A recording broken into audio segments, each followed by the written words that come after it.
আসসালামু আলাইকুম রহমতুল্লাহ। সুপ্রিয় শিক্ষার্থীবৃন্দ, মেকানিক্যাল ইঞ্জিনিয়ারিং চ্যানেলের পক্ষ থেকে তোমাদের সকলকে জানাচ্ছি আন্তরিক শুভেচ্ছা। এই ভিডিওটি তৈরি করছি ষষ্ঠ শ্রেণীর শিক্ষার্থীদের জন্য। 2025 সালের ষষ্ঠ শ্রেণীর বিজ্ঞান বইয়ের তৃতীয় অধ্যায় উদ্ভিদ ও প্রাণীর কোষীয় সংগঠন এর দ্বিতীয় পর্বে আজকে দেখব 27 পৃষ্ঠার অনুশীলনী সৃজনশীল প্রশ্নের উত্তর। এই ভিডিওটির ডিসক্রিপশনে প্রত্যেকটি ক্লাসের প্লেলিস্টের লিঙ্ক দেওয়া আছে, সেখান থেকে তোমাদের যার যে বিষয়ের ভিডিও দরকার খুব সহজে দেখে নিতে পারবে। গত ক্লাসে আমরা তৃতীয় অধ্যায়ের সংক্ষিপ্ত প্রশ্ন, শূন্যস্থান পূরণ এগুলো নিয়ে আলোচনা করেছিলাম। আজকে দেখব 27 পৃষ্ঠার বহু নির্বাচনী প্রশ্ন এবং সৃজনশীল প্রশ্নের সমাধান। বহু নির্বাচনী প্রশ্ন, সঠিক উত্তরটিতে টিক চিহ্ন দাও। 1 নম্বর, পেঁয়াজের কোষ উদ্ভিদ কোষ, কারণ এতে কোষ প্রাচীর আছে, প্লাস্টিড নেই, কোষ গহ্বর নেই, নাকি মাইটোকন্ড্রিয়া আছে? সঠিক উত্তর হচ্ছে ক নাম্বারটা, এতে কোষ প্রাচীর আছে। 2, কোন বিজ্ঞানী জীবকোষ আবিষ্কার করেন? Isaac Newton, Robert Hooke, Leeuwen hook, নাকি ক্যারোলাস লিনিয়াস? সঠিক উত্তর খ নাম্বারটা, রবার্ট হুক। 3, নিউক্লিয়াসের কাজ কী? কোষের আকার ও আকৃতি ঠিক রাখা, খাদ্য সঞ্চয়ের ভাণ্ডার হিসেবে কাজ করা, কোষের যাবতীয় কার্যাবলী নিয়ন্ত্রণ করা, নাকি সাইটোপ্লাজম ধারণ করা? সঠিক উত্তর হচ্ছে গ নাম্বারটা, কোষের যাবতীয় কার্যাবলী নিয়ন্ত্রণ করা। তো দুইটা সৃজনশীল প্রশ্ন রয়েছে, আমরা ধাপে ধাপে দোনোটারই সমাধান দেখব। প্রথমে হচ্ছে 1 নম্বরটা, আয়াজ বাবার সাথে ঢাকায় বোটানিক্যাল গার্ডেনে বেড়াতে যায়। গার্ডেনে সে বিভিন্ন বনের গাছপালা দেখতে পায়। পরবর্তীতে সে পার্শ্ববর্তী চিড়িয়াখানায় যায়, সেখানে সে বিভিন্ন প্রাণী দেখতে পায়। এখানে এই উদ্দীপকটি রয়েছে, উদ্দীপকের আলোকে 4টি প্রশ্ন আছে। নিউক্লিয়াস কি? কোষের শক্তি উৎপাদন কেন্দ্র কোনটি, ব্যাখ্যা করো। আয়াজের পর্যবেক্ষণকৃত উদ্ভিদগুলো বিভিন্ন বর্ণ ধারণ করার কারণ কি, ব্যাখ্যা করো। আয়াজের দেখা জীবগুলোর কোষীয় বৈশিষ্ট্যের তুলনা করো। এই 4টি প্রশ্নের সমাধান দেখব এখন আমরা। 1 নং প্রশ্নের উত্তর, আমাদের ক নম্বর প্রশ্নটা হচ্ছে নিউক্লিয়াস কি? প্রোটোপ্লাজমের মধ্যে ভাসমান গোলাকার ঘন বস্তুটি হচ্ছে কি? নিউক্লিয়াস। খ নম্বর, কোষের শক্তি উৎপাদন কেন্দ্র কোনটি, ব্যাখ্যা করো। কোষের শক্তি উৎপাদন কেন্দ্র হচ্ছে মাইটোকন্ড্রিয়া। এটি জীবকোষের একটি অতি গুরুত্বপূর্ণ অঙ্গাণু। মাইটোকন্ড্রিয়াতে ক্রেবস চক্র, ফ্যাটি অ্যাসিড চক্র, ইলেকট্রন ট্রান্সপোর্ট ইত্যাদি ঘটে থাকে। এগুলোর মাধ্যমে কাজ করার শক্তি উৎপন্ন হয়ে থাকে। এই অঙ্গাণু থেকে কোষের যাবতীয় কাজের জন্য শক্তি সরবরাহ হয়ে থাকে বলে একে কোষের পাওয়ার হাউস বলা হয়। গ নম্বর, আয়াজের পর্যবেক্ষণকৃত উদ্ভিদগুলো বিভিন্ন বর্ণ ধারণ করার কারণ কি, ব্যাখ্যা করো। দীপ্তি বোটানিক্যাল গার্ডেনে বিভিন্ন বর্ণের গাছপালা দেখতে পায়। নিচে গাছপালা বিভিন্ন বর্ণ ধারণ করার কারণ ব্যাখ্যা করা হলো। ঠিক আছে, এখানে দেখো প্রশ্ন হচ্ছে আয়াজ বলা ছিল, ভুলে এখানে দীপ্তি লেখা হয়েছে। এটা কি হবে? এটা হবে আয়াজ।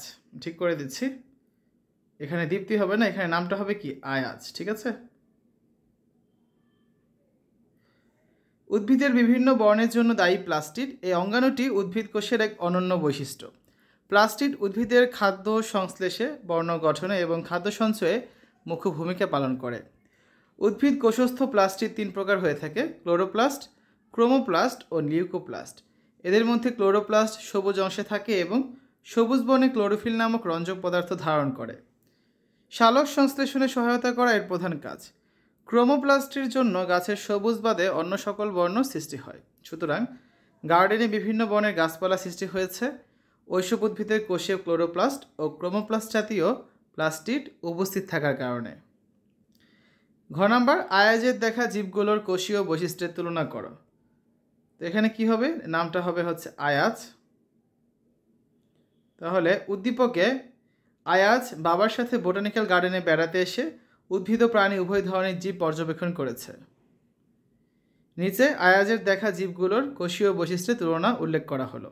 1, উদ্ভিদ কোষে প্লাজমা পর্দার বাইরে সেলুলোজের তৈরি কোষপ্রাচীর থাকে, কিন্তু প্রাণী কোষে শুধু প্লাজমা পর্দা থাকে, কোনো কোষপ্রাচীর থাকে না।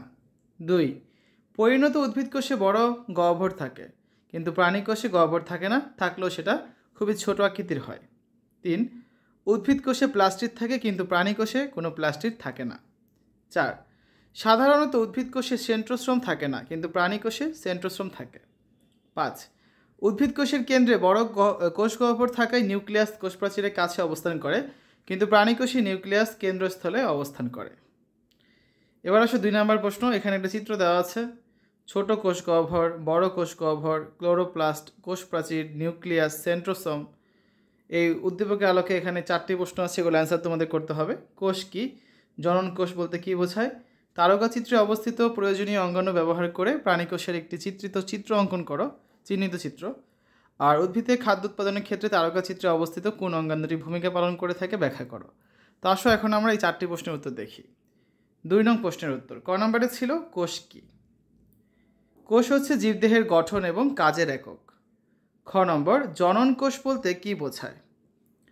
যেসব কোষ জীবের প্রজননে অংশ নেয় তাদেরকেই জনন কোষ বলা হয়। এরা জীবের দেহ গঠনে অংশগ্রহণ করে না। শুক্রাণু এবং ডিম্বাণু হলো জনন কোষ। জনন কোষে ক্রোমোজোম সংখ্যা দেহকোষের ক্রোমোজোম সংখ্যার অর্ধেক থাকে, তাই জনন কোষকে হ্যাপ্লয়েড কোষও বলা হয়। গ নম্বর প্রশ্ন তারকাচিত্রে অবস্থিত প্রয়োজনীয় অঙ্গাণু ব্যবহার করে প্রাণী কোষের একটি চিহ্নিত চিত্র অঙ্কন করো। তারকাচিত্রে দেওয়া অঙ্গাণুগুলো হচ্ছে ছোট কোষ গহ্বর, নিউক্লিয়াস, কোষপ্রাচীর, সেন্ট্রোসোম, বড় কোষ গহ্বর ও ক্লোরোপ্লাস্ট। তারকাচিত্রটিতে অবস্থিত প্রয়োজনীয় অঙ্গাণু ব্যবহার করে প্রাণী কোষের একটি চিহ্নিত চিত্র নিচে অঙ্কন করা হলো। তারকাচিত্রের ক্ষুদ্র অঙ্গাণুগুলোর মধ্যে শুধু নিউক্লিয়াস, সেন্ট্রোসোম এবং ছোট কোষ গহ্বর প্রাণী কোষে বিদ্যমান। তারপরে ছবিটা আঁকবে। এটা হচ্ছে কি? সেন্ট্রোসোম। এটা হচ্ছে নিউক্লিয়াস। তবে এটা হচ্ছে ছোট কোষ গহ্বর। ঠিক আছে। ঘ নাম্বার প্রশ্ন উদ্ভিদে খাদ্য উৎপাদনের ক্ষেত্রে তারকাচিত্রে অবস্থিত কোন অঙ্গাণু ভূমিকা পালন করে থাকে ব্যাখ্যা করো। উদ্ভিদের খাদ্য উৎপাদনের ক্ষেত্রে তারকাচিত্রের ক্লোরোপ্লাস্ট বিশেষ ভূমিকা পালন করে থাকে। এই অঙ্গাণুটি উদ্ভিদ কোষের একটি অনন্য বৈশিষ্ট্য। ক্লোরোপ্লাস্টে উপস্থিত ক্লোরোফিল নামক কণিকাটি সূর্য থেকে আলো, মাটি থেকে পানি ও বায়ুমণ্ডল থেকে কার্বন ডাইঅক্সাইড গ্রহণ করে সালোক সংশ্লেষণ প্রক্রিয়ার মাধ্যমে উদ্ভিদের পাতায় খাদ্য প্রস্তুত করে রাখে। তারপর এই ছবিটা আঁকবে। ক্লোরোপ্লাস্টের বা প্লাস্টিডের এখানে একটা ছবি দেওয়া আছে। ঠিক আছে, এটা তোমাদের আঁকতে হবে। তো আমরা এর মাধ্যমে 2টা সৃজনশীল প্রশ্নের সমাধান করে ফেলেছি। এবার দেখো 27 পৃষ্ঠায় এখানে তোমাদের 2টা কাজ আছে, নিজেরা করো। মাটি দিয়ে একটি জীবকোষের মডেল বানাও এবং এর বিভিন্ন অংশ কাগজের ফ্ল্যাগ দিয়ে চিহ্নিত করো। আরেকটা কাজ আছে, তোমরা দলবদ্ধভাবে উদ্ভিদ কোষের প্রয়োজনীয়তা লিখো এবং তা শ্রেণীতে উপস্থাপন করো। ঠিক আছে। তো আমরা পরবর্তী ক্লাসে এখানে যে 2টা কাজ আছে নিজেরা করো, এই 2টা কাজের সমাধান তোমাদের সামনে আলোচনা করব বা কীভাবে উপস্থাপন করা যেতে পারে সেই বিষয়ে তোমাদের একটা বিস্তারিত ধারণা দিয়ে দেবো। ঠিক আছে। তো 3য় অধ্যায়ের আলোচনা শেষ হয়ে গেলে আমরা পরবর্তী অধ্যায় অর্থাৎ 4র্থ অধ্যায় নিয়ে আবার আলোচনা করা শুরু করব। শিক্ষার্থীরা, আজকের এই ভিডিওতে তোমরা দেখেছো 6ষ্ঠ শ্রেণীর বিজ্ঞান বইয়ের 3য় অধ্যায় উদ্ভিদ ও প্রাণীর কোষীয় সংগঠন এর 27 পৃষ্ঠার অনুশীলনীর বহু নির্বাচনী এবং 2টা সৃজনশীল প্রশ্ন আছে, সৃজনশীল প্রশ্নের উত্তরগুলো। তো আশা করি আজকের এই ভিডিওটি তোমাদের কাছে ভালো লেগেছে। আমাদের চ্যানেলের অন্যান্য ভিডিওগুলো দেখার আমন্ত্রণ জানিয়ে আজ এখানে বিদায় নিচ্ছি। আল্লাহ হাফেজ।